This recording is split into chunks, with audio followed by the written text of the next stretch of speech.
chhandam zawng lo hring ni zual boya ta thian hlim zawng lo hring ni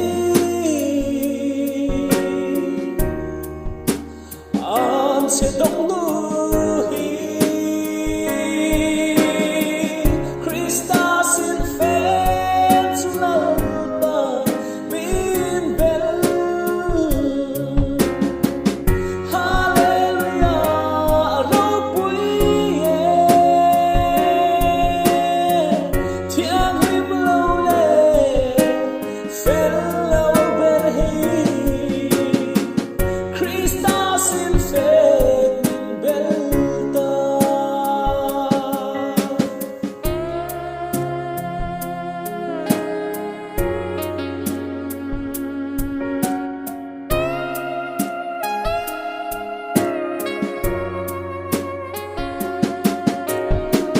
Silhfen moi ber mai chu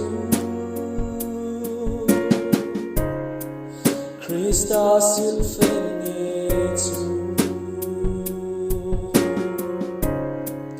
Lalpan ning bel ta fel na le thiang him na Silhfen en tlak Silhfen